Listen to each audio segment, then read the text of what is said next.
Otro de los grandes rubros del análisis de riesgos en la industria financiera son aquellos derivados de sus necesidades de cubrir con las obligaciones que tienen en el corto plazo. De ahí que nazca la necesidad de estudiar y administrar de manera correcta la liquidez con la que la empresa cuenta.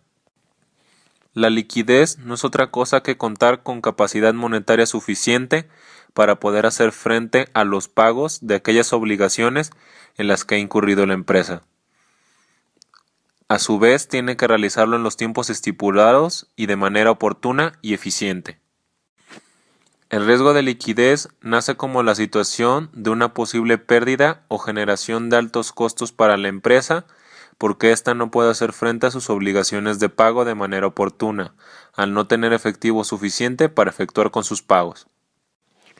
Dentro de las empresas financieras nace este riesgo a causa del fenómeno de descalce originado por entregar créditos a sus clientes a plazos más largos que los periodos de vencimiento de sus obligaciones pasivas, principalmente con sus fuentes de fondeo. De esta situación nace la precaria necesidad de la empresa al buscar un equilibrio en el que calce sus líneas activas respecto de las pasivas. La autoridad agrega elementos adicionales en la definición de este tipo de riesgo, como son la imposibilidad o dificultad para renovar pasivos de liquidez contingente en el caso de falta de recursos, obligando así a la institución a la contratación de recursos a costos más elevados o la venta anticipada de sus activos a precios de remate para poder hacer frente con sus obligaciones, lo que lleva a la existencia de posiciones que puedan no ser oportunamente enajenadas o cubiertas al no tener posiciones contrarias equivalentes. Las empresas de intermediación financiera líquidas cuentan con una gran serie de ventajas importantes en comparación a las que se encuentran holgadas en este rubro, entre las que se pueden mencionar proporcionar una señal de seguridad a los mercados al mostrarles con la solidez adecuada para cubrir con sus obligaciones pasivas. Se evita que la empresa recurra a su vez en acciones como el remate de sus activos a precios castigados o adquirir recursos de líneas contingentes de liquidez con costos superiores. Todo con el afán que el intermediario sea capaz de cumplir con sus compromisos con las fuentes de fondeo. Entre sus propósitos destacan instaurar un adecuado seguimiento del riesgo de liquidez como propósito de asegurar que los intermediarios financieros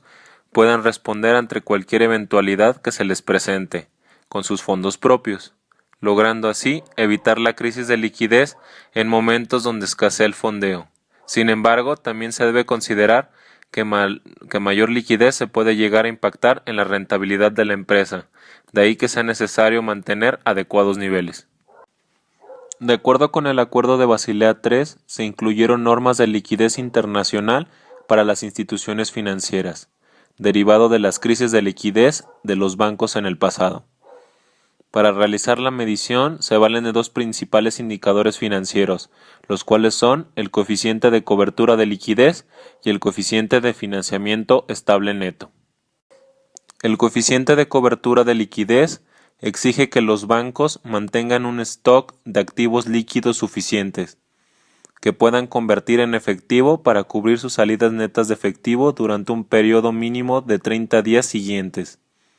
lo cual se realiza con el cociente de dividir el monto de activos líquidos entre las salidas netas de efectivo promedio dentro de un periodo de 30 días. El coeficiente de financiamiento estable neto tiene como objetivo asegurar que las instituciones cuenten con una estructura de financiamiento estable que sea apropiada en relación al perfil de sus activos en un horizonte de un año. La razón se determina como el cociente entre el monto disponible de fondeo estable entre el monto requerido de fondeo estable.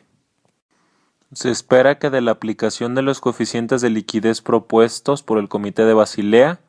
lleguen las instituciones a eficientar sus normas de liquidez en relación a estándares de carácter internacional, para que tengan recursos suficientes para cumplir con los compromisos de corto plazo con sus grupos interesados.